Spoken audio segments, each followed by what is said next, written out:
Assalamualaikum warahmatullahi wabarakatuh. Perkenalkan, nama saya Fitri Rahmawati, CGP Angkatan 9, Kabupaten Cirebon. Beliau-beliau ini adalah mentor saya dalam program pendidikan guru penggerak di Kabupaten Cirebon.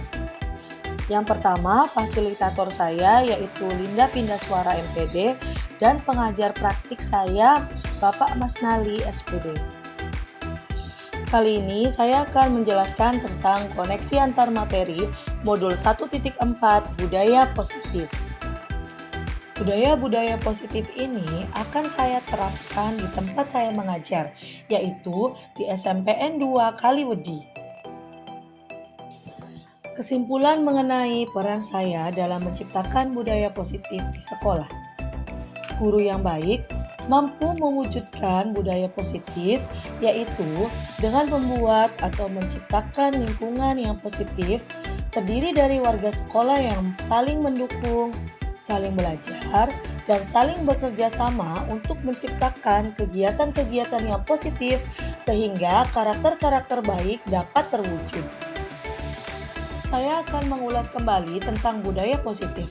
Budaya positif merupakan perwujudan dari nilai-nilai atau keyakinan universal yang diterapkan di sekolah.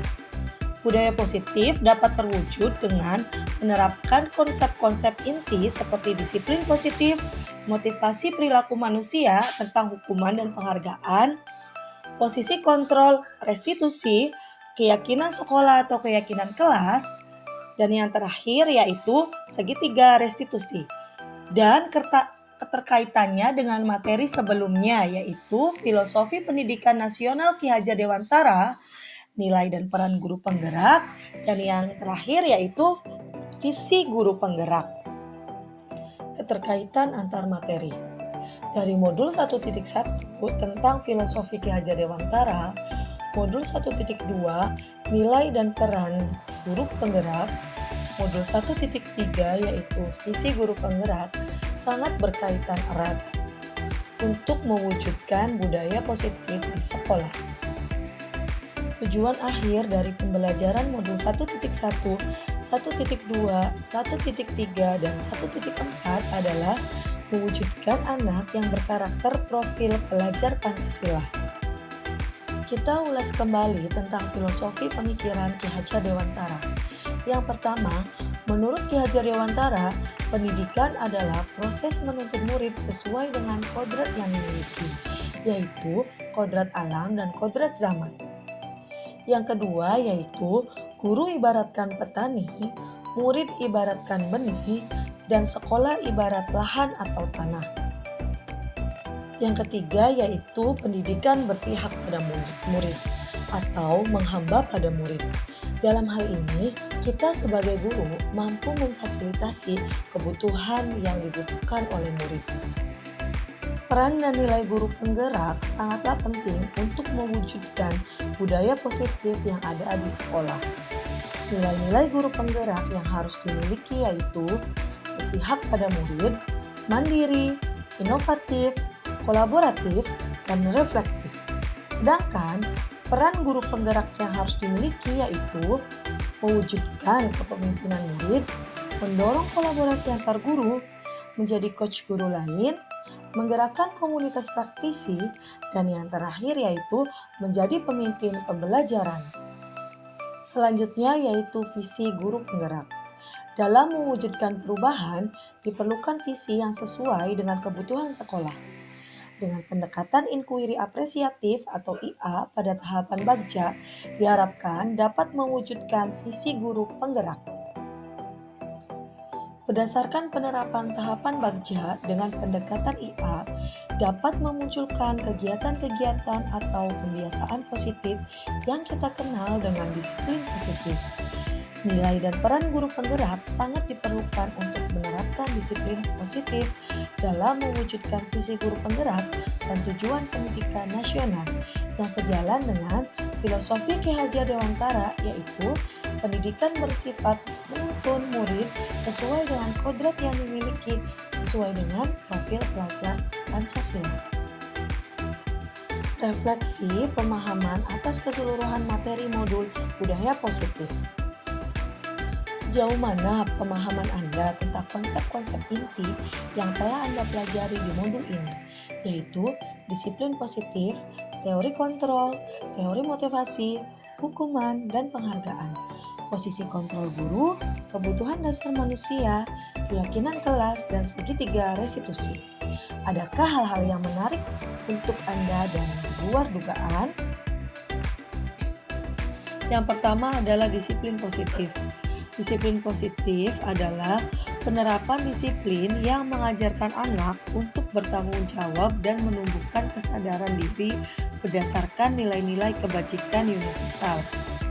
Dari penerapan disiplin positif ini, diharapkan akan memunculkan disiplin diri dan motivasi intrinsik anak. Jika seseorang memiliki disiplin diri, berarti mereka dapat bertanggung jawab terhadap apa yang dilakukan, karena mereka mendasarkan tindakan mereka pada nilai-nilai kebajikan. Sedangkan motivasi intrinsik adalah motivasi yang muncul dari dalam diri untuk mencapai sesuatu tanpa dipengaruhi oleh imbalan dan eksternal. Yang kedua yaitu motivasi perilaku manusia. Ada 3 motivasi perilaku manusia. Yang pertama yaitu untuk menghindari ketidaknyamanan atau hukuman. Yang kedua, untuk mendapatkan imbalan atau penghargaan dari orang lain. Dan yang terakhir yaitu untuk menjadi orang yang mereka inginkan dan menghargai diri sendiri dengan nilai-nilai yang mereka percaya. Yang ketiga yaitu posisi kontrol guru. Ada 5 posisi kontrol kita sebagai guru. Yang pertama yaitu sebagai penghukum. Yang kedua, membuat merasa bersalah. Yang ketiga, sebagai teman. Yang keempat, sebagai pemantau. Dan yang kelima yaitu sebagai manajer. Posisi guru yang ideal yaitu sebagai manajer. Karena pada posisi ini, guru mengerjakan sesuatu bersama-sama dengan muridnya, memotivasi murid untuk mempertanggungjawabkan segala perilakunya, serta mendukung murid untuk menemukan solusi dari permasalahan yang dihadapi oleh murid tersebut. Yang keempat adalah kebutuhan dasar manusia. Ada 5 kebutuhan dasar manusia yang harus dipenuhi. Yang pertama yaitu bertahan hidup atau survival. Yang kedua yaitu kasih sayang dan rasa diterima atau love and belonging. Yang ketiga yaitu kebebasan atau freedom. Yang keempat kesenangan atau fun.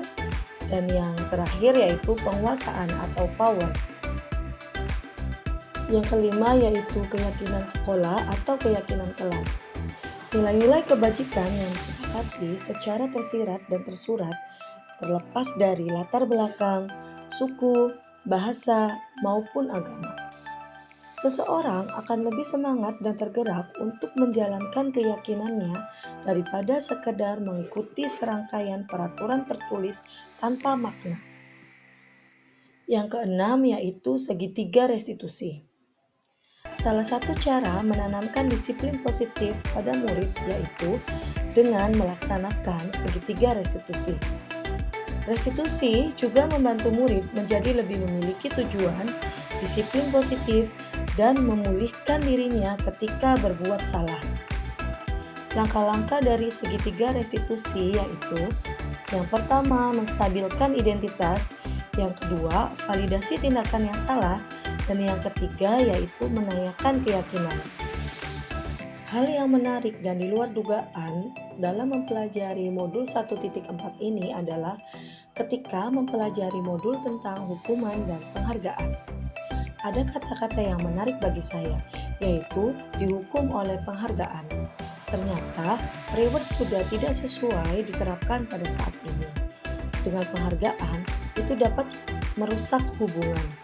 Penghargaan juga menurunkan kreativitas. Penghargaan juga bersifat menghukum. Perubahan apa yang terjadi pada cara berpikir Anda dalam menciptakan budaya positif di kelas maupun sekolah Anda setelah mempelajari modul ini? Setelah mempelajari modul ini, saya menyadari bahwa posisi kontrol sebagai manajer sangat sesuai dalam menangani permasalahan yang terjadi. Biasanya, posisi kontrol yang saya terapkan adalah sebagai teman dan pemantau. Saya juga memahami penerapan segitiga restitusi dalam menyelesaikan masalah yang dapat menumbuhkan disiplin positif dan motivasi intrinsik. Setelah itu, saya berkolaborasi dengan teman sejawat membuat keyakinan kelas untuk menumbuhkan disiplin positif. Pengalaman seperti apakah yang pernah Anda alami terkait penerapan konsep-konsep itu dalam modul budaya positif, baik di lingkup kelas maupun sekolah Anda? Pendisiplinan yang diterapkan di sekolah tempat saya mengajar adalah penghukum. Saya menangani kasus murid yang dikeluarkan pada saat kegiatan belajar mengajar oleh guru yang bersangkutan karena tidak membawa kamus. Dengan menerapkan langkah-langkah segitiga restitusi, saya mengajak anak tersebut untuk mencari solusi agar kesalahan tersebut tidak terulang kembali, yaitu dengan langkah menstabilkan identitas, memvalidasi tindakan yang salah, dan menanyakan keyakinan. Saya memerlukan cara untuk berbagi praktik baik bersama rekan sejawat tentang posisi kontrol guru. Bagaimana perasaan Anda ketika mengalami hal-hal tersebut?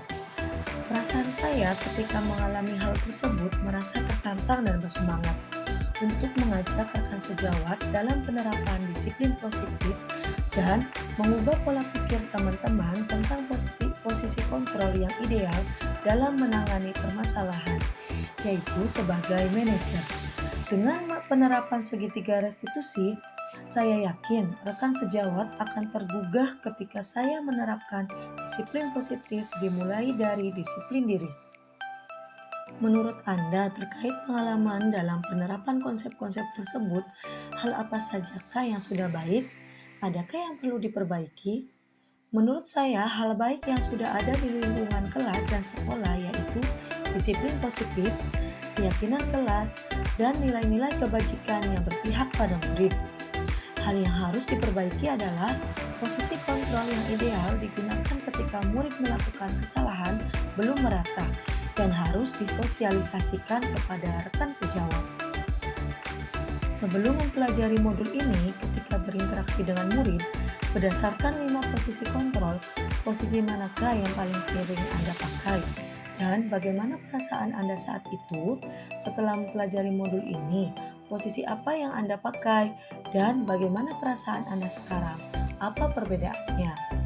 Sebelum mempelajari modul ini, posisi kontrol yang sering saya pakai adalah posisi kontrol sebagai teman dan pemantau. Perasaan saat itu belum puas karena solusi berasal dari guru. Setelah mempelajari modul ini, posisi yang saya pakai adalah sebagai manajer. Perasaan saya sangat senang karena dengan memposisikan saya sebagai manajer, murid lebih bertanggung jawab dan mandiri ketika mereka melakukan kesalahan karena mereka mencari solusi yang mereka buat dan menumbuhkan motivasi intrinsik sehingga munculnya disiplin positif dari dalam diri. Sebelum mempelajari modul ini, pernahkah Anda menerapkan segitiga restitusi ketika menghadapi permasalahan murid Anda? Jika iya, tahap mana yang Anda praktekkan dan bagaimana Anda mempraktekkannya? Pernah, tetapi tidak dipraktekkan ke semua murid sesuai dengan kondisi pada saat membuat kesalahan.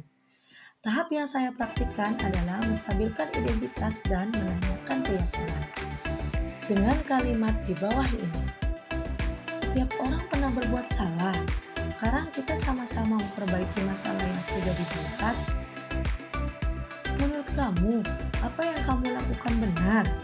Sudah sesuai dengan peraturan sekolah? Selain konsep-konsep yang disampaikan dalam modul ini, adakah hal-hal lain yang menurut Anda penting untuk dipelajari dalam proses menciptakan budaya positif, baik di lingkungan kelas maupun sekolah?